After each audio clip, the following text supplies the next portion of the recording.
up, guys? Welcome back to my coverage of the 2021 Oscars race. As of now, we are still a month away from finding out who the Oscar nominees will be, but we do know who the Golden Globe, SAG, and Critics' Choice nominees are, and we also have the BAFTA long list. So it's time for me to give you my updated February Oscar predictions. Now that we've also got the shortlist for 9 of the Oscars categories, and I've actually seen and reviewed a bunch of the Oscar contenders, I'm gonna give you my picks for all 23 categories. If you guys are new here, I do lots of Oscars discussions, predictions, and reaction videos. If that's your cup of tea, then consider hitting subscribe. Also help this video out by hitting that thumbs up button and let me know your predicted Oscar nominations in the comment section down below. And remember, we're still 4 weeks away from the Oscar nominations. A lot can change, so I will be doing a updated March predictions, which will be my final predictions, as well as a reaction video to the Oscar nominations announcement on March 15th. So I'm gonna start the video with the 9 categories from the Oscars shortlist that we got a few days ago. So I'm gonna kick things off with original score. We were waiting to find out if Soul was going to be eligible for this category because of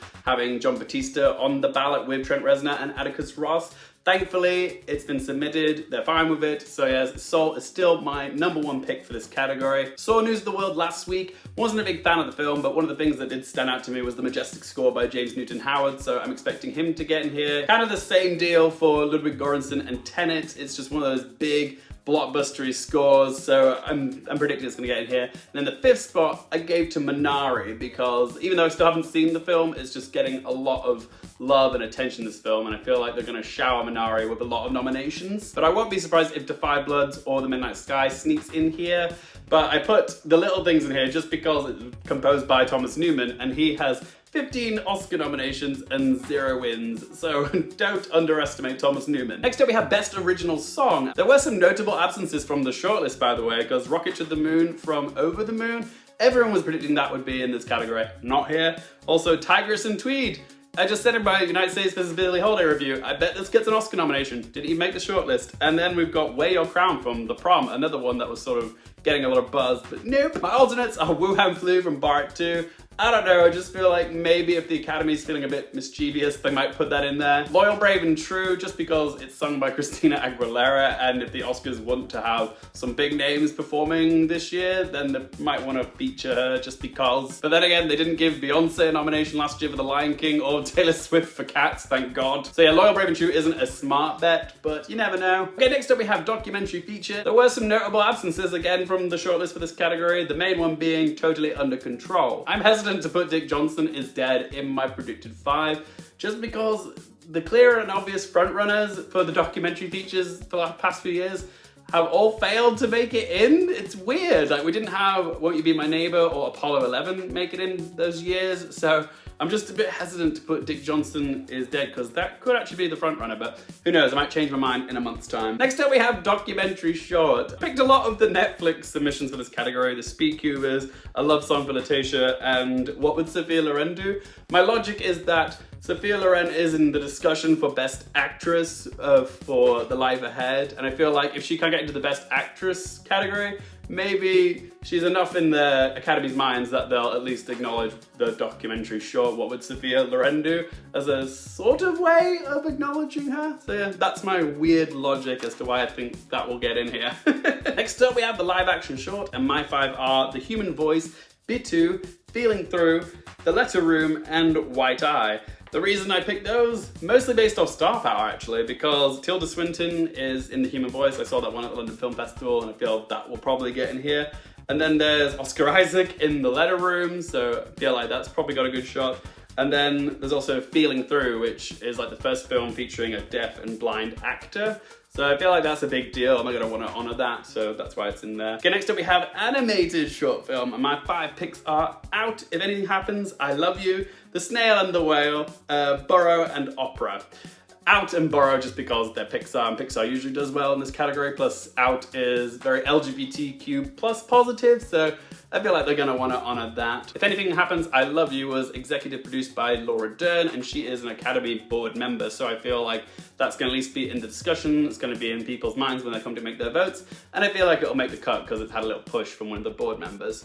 And then The Snail and the Whale is just because I'm a little biased because it's British produced, so yeah. And also it's narrated by the late great Diana Rigg. And then Opera, it's just very topical, class, war, politics, racism, yeah, it's all in there. Very topical, so that's the reason. Let's move on to visual effects. Now this was a very interesting selection on the shortlist because there were some notable absences, like Wonder Woman 84 didn't make it in here, neither did The Invisible Man. My 5 picks for this category are Tenet, The Midnight Sky, Mank, Birds of Prey, and the one and only Ivan. Tenet because it's a Nolan movie and they usually get nominated for visual effects. The Midnight Sky because the Academy loves a space movie, unless it's Ad Astra, they didn't really love that, they only gave it 1 nomination last year. Mank just because it's the only Best Picture contender in the shortlist and they get discussed a lot more, so yeah, I can see it getting in here. Also, it's deserving. Interesting that Birds of Prey is the DC movie that got acknowledged for visual effects and not Wonder Woman 84. But I still think like the superhero movies do tend to do quite well on here. You usually see like the Avengers, Endgame, Infinity War, even Black Panther and all that. They do usually show up here, so I can see Birds of Prey getting in here. And then the one and only Ivan, just because the Academy usually does have a soft spot for CG monkeys like King Kong, The Jungle Book, the Planet of the Apes movies as well. They're movies that usually do get a bit of traction. I was also surprised that Greyhound didn't get a nomination. That's a film where the visual effects are the primary selling feature of it. So yeah, that was a bit of a shocker. But yeah, I do think Tenet is going to win this category.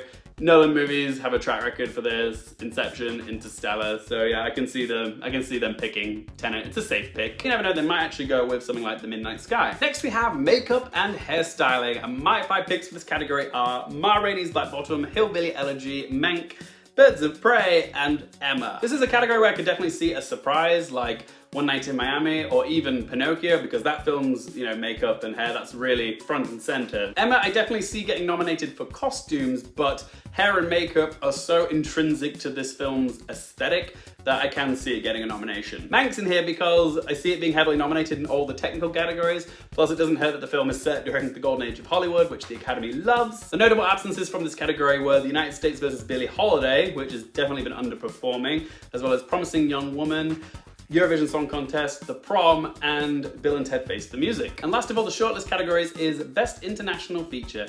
My 5 picks are Another Round, Collective, Two of Us, Coveda Idas, and I'm No Longer Here. My notable absences from the shortlist were Never Gonna Snow Again, Noturno, Apples, and My Little Sister. The only film which I think is a lock for this category is Thomas Vinterberg's Another Round, because I think that's going to win this category.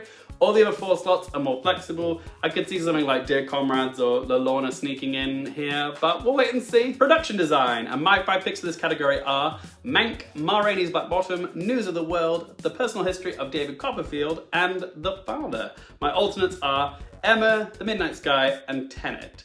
Some people might be thinking, The Father, really? I feel like The Father might just sneak in here because the production design is so integral to the impact this film has with Anthony Hopkins' character having dementia. The way it's conveyed through the production design is sort of key to it. I don't know, I just have a sneaking suspicion it's going to get in here. Like, some people are putting Tenet in here. It doesn't really stand out to me because it's filmed on location in so many places. And yeah, I don't really see that as impressive production design, but hey, you never know, the Academy might go for that. I still think Emma could get in here. It's period, it's striking. The Academy does love a period film, so it wouldn't surprise me if this film got into the ballot. All right, next up is costume design, and my 5 picks are Mank, Ma Rainey's Black Bottom, Promising Young Woman, Emma, and Mulan. My alternates are Personal History of David Copperfield, Birds of Prey, and News of the World. I know some of you might be thinking, Promising Young Woman, that's bold. I just really do have an appreciation for the costumes of Cassandra throughout that film. They really do speak to the tone and how she's feeling, so I could see Promising Young Woman sneaking in here. Mank and Ma Rainey are essentially locks for this category. If Anne Roth gets the nomination for Ma Rainey's Black Bottom, she will become the oldest ever nominee at the Oscars for any category ever at 89 years old. Isn't that amazing? So yes, keeping all my fingers crossed for her. Again, Emma, period film, period costumes, they eat that shit up. And then I gave the 5th spot to Mulan, just because even though the movie's atrocious, the costumes really do stand out in that film. But yeah, I could also see them giving it to Personal History of David Copperfield over Mulan. Best editing. Now, my 5 picks for this category are Trial of Chicago 7, Nomadland, Mank, The Father, and Promising Young Woman. My alternates are Tenet, Judas and the Black Messiah, Sound of Metal, and Minari. Still flipping and flopping on my 5th slot for this category.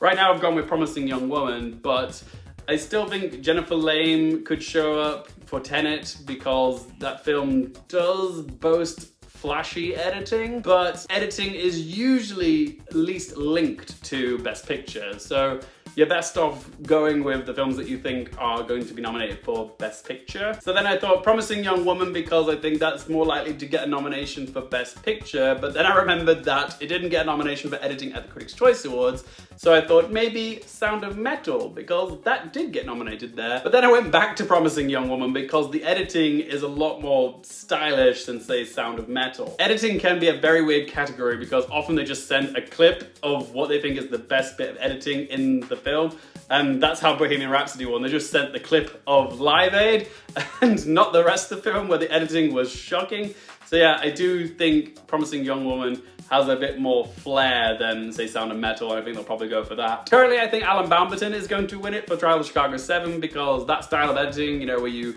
weave 3 different time strands together to build to an exciting climax, that's very flashy editing, and the Academy eats that shit up. My personal pick for this category would be Yorgos Lanthimos for The Father because that editing is a lot more understated, but it's just as impactful as, say, The Trial of Chicago 7. Best Supporting Actor. I still think Daniel Kaluuya is the frontrunner for this category, even though Judas and the Black Messiah has not been performing as well as it should in the precursors.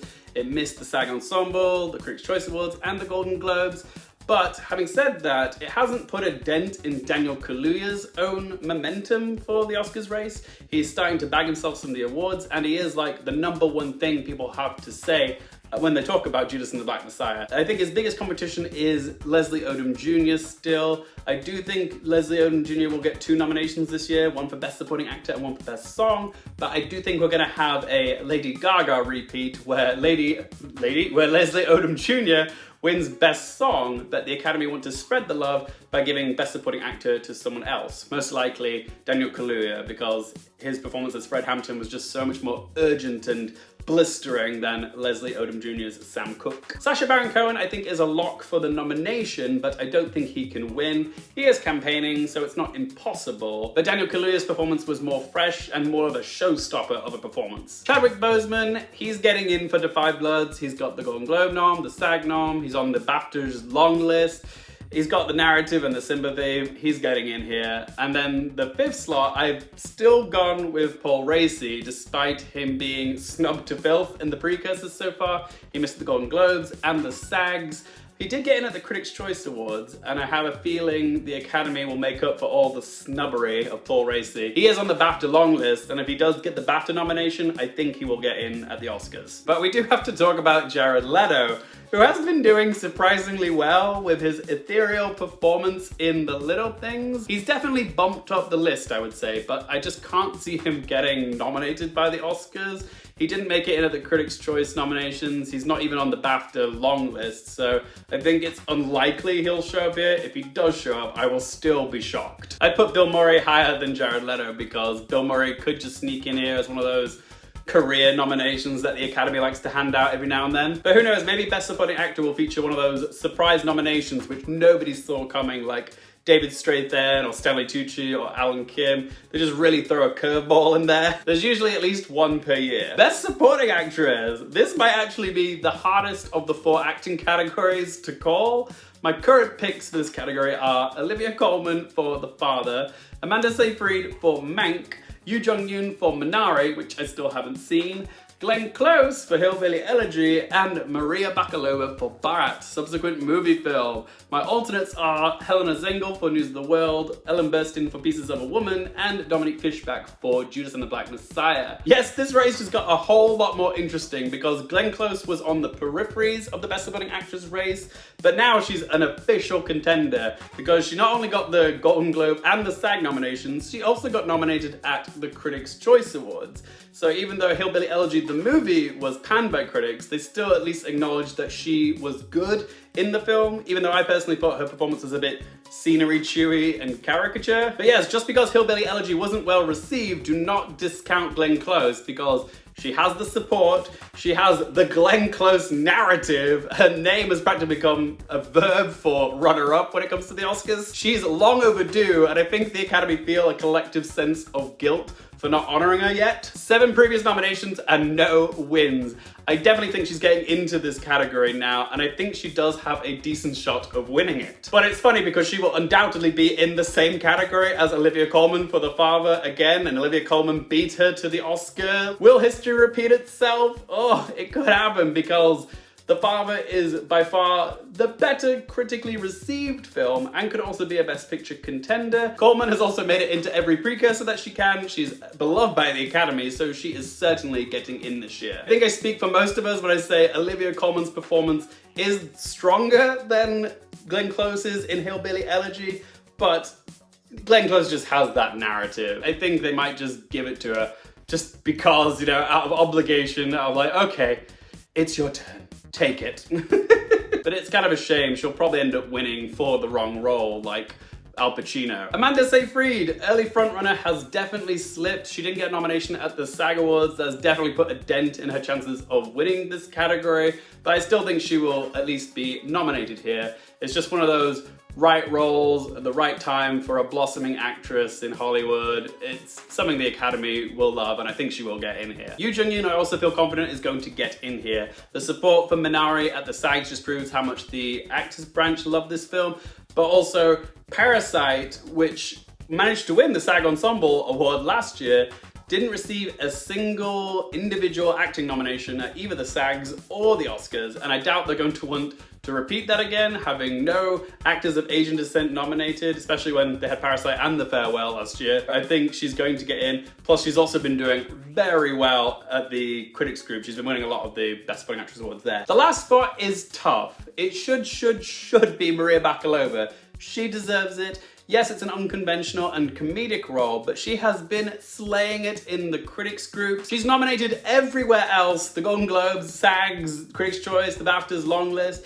but I still can't help feel nervous that the Academy will snub her because it's a comedic role. I'm putting Bakalova in my 5th spot, but Helena Zengel has been doing surprisingly well at the precursors. She got nominated at the Golden Globes and the SAGs, and the Academy do occasionally like to give a slot to a younger supporting actress like Tatum O'Neal, Anna Paquin, Abigail Breslin. Maybe they'll do the same with Helena Zengel. And then there's Ellen Burstyn, who seemed like a certainty when the race began, but seems to have stalled now. Burstyn didn't get in at the Golden Globes or the SAGs. She did get in at the Critics' Choice, but that's because they had 6 slots instead of 5. So her odds at the Oscars have dwindled slightly. I could still see her surprising at the Oscars though. She has such a track record with them, 6 previous nominations and 1 win.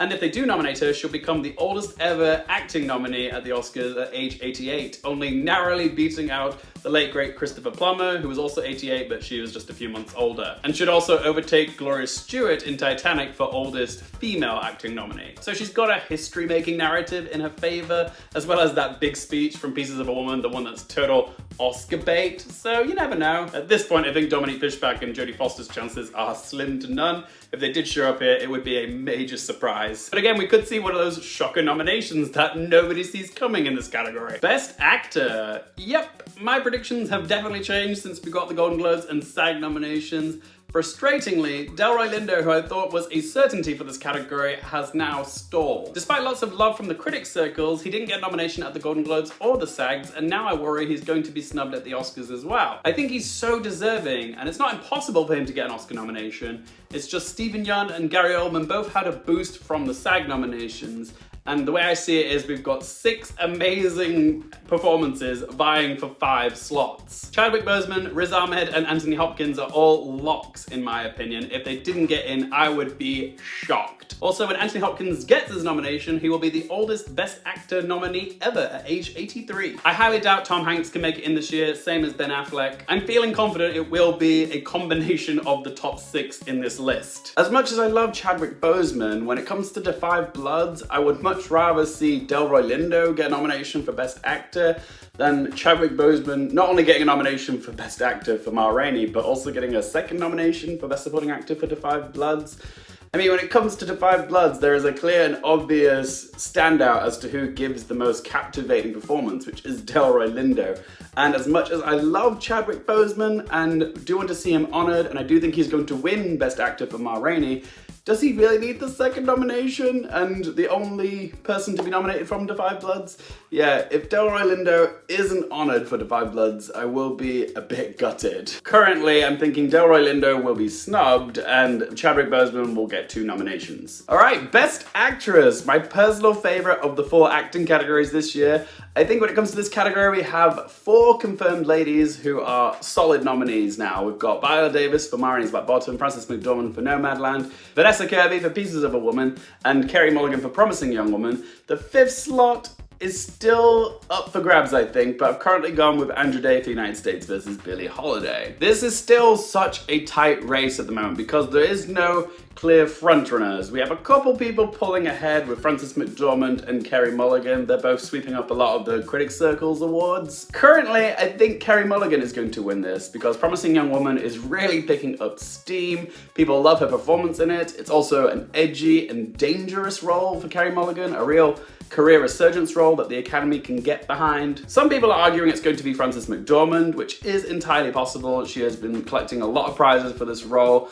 Nomadland is a serious Best Picture contender and she carries that film. And if she does win her 3rd acting Oscar, she can match Meryl Streep's 3 previous acting wins, so there is a narrative there. But is it too soon after her previous Best Actress win for 3 Billboards? And would the Academy prefer to give someone their 1st Oscar rather than their 3rd? At this point, I think Vanessa Kirby is most likely just a nominee. Even though she won the Volpe Cup, the love for Pieces of a Woman has certainly cooled. She does have the opening birth scene, which really does stick in your memory, but the rest of the film just isn't as memorable. Viola Davis, I thought, was the clear and obvious frontrunner for so long, but despite her being the titular character in Ma Rainey, the attention of that film has definitely shifted over to Chadwick Boseman. I do think she is deserving for Ma Rainey, and it would be so good to see the 2nd ever Best Actress Black winner. Finally, it's been far too long. But like Vanessa Kirby, the flames of a win seem to be dying down now. It would take a win at either the SAGs or the BAFTAs to reignite those flames. As for the elusive 5th slot, this is anybody's guess, but I can make an argument for any one of the alternatives that I've mentioned here. In my last predictions video, I thought it was going to be Zendaya because Malcolm and Marie was coming in just at the right time, and I loved the film and I thought she was great in it, but the film turned out to be quite divisive, particularly amongst the film critics groups, and also Malcolm and Marie hasn't been doing well at all in any of the precursor nominations, so it seems less and less likely that Zendaya is going to be the one. I would really like to see Rosamund Pike get the nomination for I Care a Lot. I thought she was amazing in that, giving her iciest performance since Gone Girl, but the film just isn't being talked about. I still think Andra Day might just clinch it. Even though The United States vs. Billie Holiday wasn't a very good movie, Andra Day still shines in it. And she got the Golden Globe nom. She didn't get the spot at the SAGs, she lost out to Amy Adams. And while Amy Adams is an Academy favourite and could get into this category just on good faith and name recognition alone, I still think the Academy will more likely favour Andra Day because the Academy really does have a soft spot for biopics about historical figures, and she is playing Billie Holiday in it. Diana Ross once played Billie Holiday and she got Oscar nominated for that. And last year Cynthia Erivo managed to get in for Harriet, even though the movie wasn't particularly well received. The same could happen with Andra Day. So I think Andra Day and Billie Holiday has the best shot. If there was any justice in the world, Sidney Flanigan would get in for her performance in Never, Rarely, Sometimes, Always, because that was a great performance in a great movie, but I think the Critics' Choice is where her Oscars journey stops. And of course, there's still the option that Sophia Loren could surprise everybody by taking the 5th slot. People have already ruled her out. She says she's done, she's toast, she didn't get in at the Golden Globes, Critics' Choice, or the SAGs. She has absolutely zero chance. But if there was any awards body where Sophia Loren could make a random surprise appearance, it would be the Academy Awards. She is a legend with the Academy. They gave her an honorary Oscar, as well as she also won the first ever acting Oscar for a performance not in the English language. Plus, she gave one of those comeback performances in The Life Ahead, which the Academy loves. And if the Academy is feeling sentimental, they might want to acknowledge her. At this point, it is a long shot, but it's not inconceivable. Also, the Academy love to throw a curveball every now and they also do tend to honor at least one performance which is not in the English language. I mean, we do have Yoo Jung-yoon for Minari most likely, but you never know. Sophia Loren could be that non-English speaking curveball, like Marina Titovera in Roma. At this point, I've given up on Kate Winslet in Ammonite. I could see her maybe getting a BAFTA nomination, but I don't think she's getting it at the Oscars this year. Best sound! Not sound mixing or editing, just sound, full stop. These are the 5 that I've gone with. I currently think that Sound of Metal is going to win it because Sound of Metal is the film where I really picked up on the sound while watching it because it's a very sensory movie from the point of view of a deaf person. So it is kind of like everything feels a bit heightened and you pick up on vibrations and muffling, and it's very apparent. You can feel it all whilst you're watching it. So I think Sound of Metal is the obvious choice. People are saying Tenet's going to win it, which is funny when you think about the backlash to Tenet and people saying they couldn't hear what was going on, the sound was too loud and they couldn't hear the dialogue. So it would be quite ironic, I think, if Tenet did end up winning this. Best cinematography. I have definitely changed my entries since the last predictions vid, but I still think it's a two-way race between Mank and Nomadland. Previously, I thought Eric Messerschmidt was going to be the winner for this for his very striking black and white cinematography. Gorgeous composition, very technical, but Nomadland has been sweeping so many of the trophies for Best Cinematography. Joshua James Richards has won over 20 awards for his cinematography in Nomadland, and it's not that surprising because it is such a gorgeous looking film, but at the same time it's a film where the scenery and the sunsets and sunrises do a lot of the heavy lifting for the cinematographer. I think he's probably now the front runner. I've bumped Ma Rainey off for Minari because again I think Minari is going to get a lot of nominations, and I think Tenet is going to get in here because it's Hoyt van Hoytma. Best animated feature, and my 5 picks are exactly the same as my last predictions vid. I have not budged. I've gone with Soul, Wolfwalkers, Onward, Over the Moon, and Croods: A New Age. If something were to surprise, maybe Shaun the Sheep, Farmageddon, or The Willoughbys, but I'm still pretty confident it's going to be those 5. Best original screenplay. Promising Young Woman has shot up my rankings for this category. It's just been doing so well with the precursors when it comes to its screenplay. But I still think Aaron Sorkin's Trials of Chicago 7 is going to win this category because it's just so well written. It's Aaron Sorkin, for God's sakes. Judas and the Black Messiah hasn't been performing great with the precursor nominations, but it did get a nomination at the Writers Guild Awards. So that makes me think, okay, maybe it might just sneak into Best Original Screenplay at the Oscars, and if it does get in there, it will make me feel that it might just get into Best Picture as well. I could also see Sound of Metal surprising here, because it's the little indie film which everybody's raving about right now, and it could be the little beloved film that the Academy champions and rallies behind and ends up being in a bunch of the technical categories. I personally didn't love the script for Mank, but it's going to be hard for the Academy to turn down the screenplay to a film about one of the most beloved films of all time, Citizen Kane, which is written by David Fincher's deceased dad, Jack Fincher, so there'll be an air of sentimentality for him, and I do think he will be here. And Soul is a bit of a pipe dream, but it's not impossible because Pixar do actually have a pretty decent track record when it comes to their scripts getting nominated at the Oscars. You've got Toy Story, Up, WALL-E, Inside Out, The Incredibles, Finding Nemo, Toy Story 3. Yeah, they've all been nominated for Oscars for their screenplays, and there is a chance Soul can do it too because it is the most adult Pixar movie we've had. It might even resonate more with the Academy than the previous Pixar movies. So you never know. And if Ken Powers does get the nomination, there's a very good chance he will be looking at 2 nominations, one for Best Original Screenplay with Soul and one for Best Adapted Screenplay for One Night in Miami. Best Adapted Screenplay. When it comes to deciding what screenplays to pick, your safest bet is usually with the films that you think that are going to be nominated for Best Picture, because there usually is at least some overlap with Best Picture and screenplay, regardless of original or adapted. So that's where I've gone with Nomadland, Ma Rainey, One Night in Miami. They're all pretty much guaranteed to get into Best Picture. And then I've gone with The Father, News of the World, because they also seem like safer bets. News of the World seems to have carved out a little spot for itself in the Best Pictures race, even though I wasn't a big fan of it. Yeah, there's a chance either The Father or News of the World could be bumped off for something random like the Mauritanian, or maybe something more obscure like First Cow. Like, there is a little diehard fan base that loves that film, and you just don't know, sometimes it could show up here. I've kind of given up all hope on Charlie Kaufman getting nominated for I'm Thinking of Ending Things. He didn't get a nomination at the Writers Guild Award, and that's where he was most likely to get one, but nope, didn't even show up there. Best Director, pretty much the only category out of all 23 where the winner has already been solidified in cement. We all know Chloe Zhao is going to win this. She has been collecting all the trophies in the critics group. Also, if she didn't win now, people would riot, because not only does her track record speak for itself, but if she lost and we didn't get the second ever Best Female Director when we've pretty much been handed it already, we would just be so upset. Yeah. Zhao is predicted to get 4 Oscar nominations this year. Best Director, Best Picture, Best Adapted Screenplay, and Best Editing. She's kind of like the Alfonso Cuarón of this year when he had all those nominations for Roma, except he managed to win for cinematography but missed out for editing. But I still think Chloe Zhao will get it in for editing. I don't want to jinx it, but I do feel very confident in saying Chloe Zhao is going to win Best Director. But when it comes to predicting the 4 other nominees for Best Director, it's anyone's guess, because there are lots of credible candidates here, and I don't think anyone is guaranteed other than Chloe Zhao. In my previous predictions video, I put Regina King as part of my 5, but now I've bumped her for Emerald Fennell, The Promising Young Woman.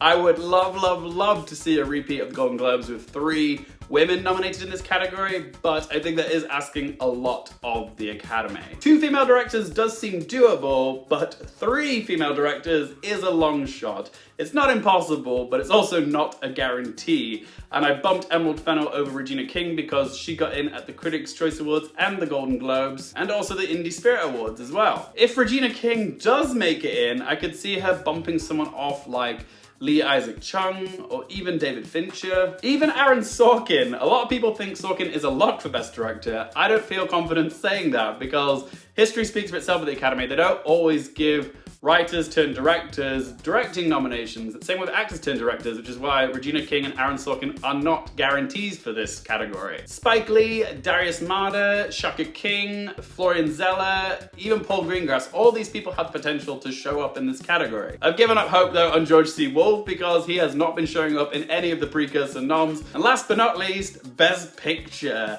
I'm still going with 10 nominations for now. I've got a feeling we're probably gonna get 9 this year, but I just want to go with 10 for now. When it comes to predicting the Best Picture winner, it appears to be a 2-way race at the moment between Nomadland and Trial of Chicago 7. Nomadland has had a comfortable lead. It has been winning so many of the top prizes in the precursors. However, Trial of Chicago 7 has been slowly creeping up because of how much the film speaks to what's been going on in America right now, what with all this discussion about systemic racism, corrupt leaders, as well as police brutality. It's the most prescient film of all the Best Picture contenders as well, because it also does speak to what happened in America just last month with the attacks in the Capitol. Definitely harder to tell who's going to win Best Picture now between Nomadland and Trial of Chicago 7. There are 2 films that are also dark horses I think that you need to keep an eye out for. Minari, this film, I still haven't seen it, but good lord, there's so much love for this film, because it's about a Korean-American family trying to chase after the American dream, you know. That speaks to a lot of people, but a lot of people are saying that because we had Parasite win last year, that we can't have another Korean-led film win Best Picture 2 years in a row. I'm just like, that's ridiculous. Parasite and Minari are completely different films. They just have Korean actors in them. A Beautiful Mind, Gladiator, both those films had Russell Crowe in.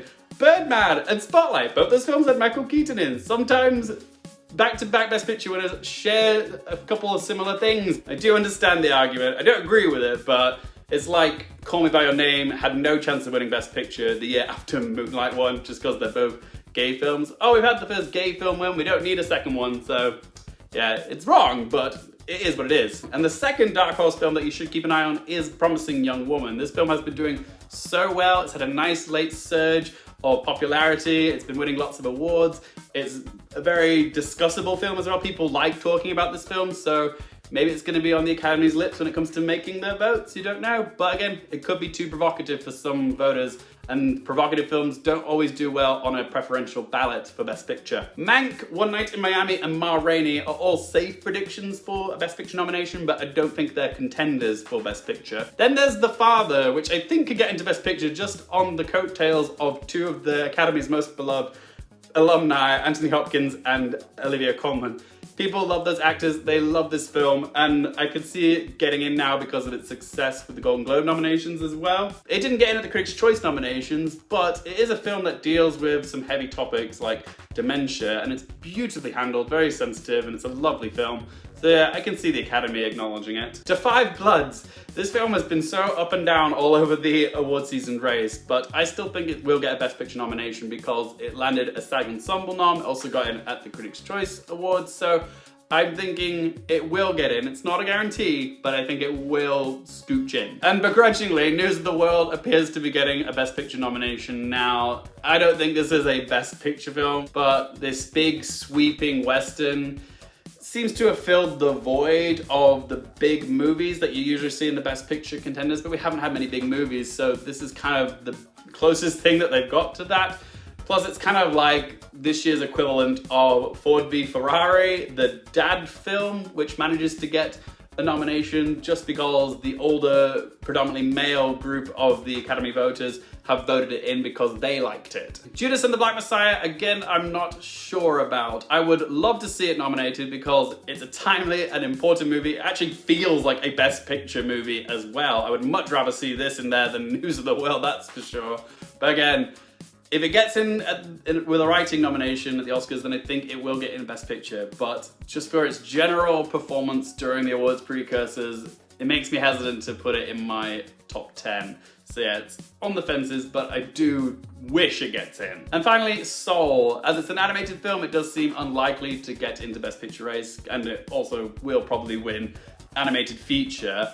But it can be done. Pixar have gotten into Best Picture before with Up and Toy Story 3, but the fact we've only ever had 3 animated films ever get nominated for Best Picture, those 2 plus Beauty and the Beast, it seems unlikely that it will show up here. At this point, it's just wishful thinking, fingers crossed. But there you have it, guys. Those were my February predictions for the Oscars. Thank you so much for watching this video. Please do get involved in the comment section down below with your predictions for the Oscars and let me know if you agree or disagree with mine. Remember, I've got one more Oscar nominations predictions in March. Those will be my final predictions for the Oscar nominations. And then when they're announced, I'll do a reactions and discussion video on March 15th. So if you don't want to miss that, do click subscribe. Please help my channel out by hitting that thumbs up button. And if you want to stay up to date with all my Oscars content, you can follow me on social media. All those links to Twitter, Instagram, and Letterboxd are in that video description down below. And as always, thank you guys so much for watching. For more things related to movies, TV, and popcorn culture, I'm Luke Airfield, and I'll see you next time.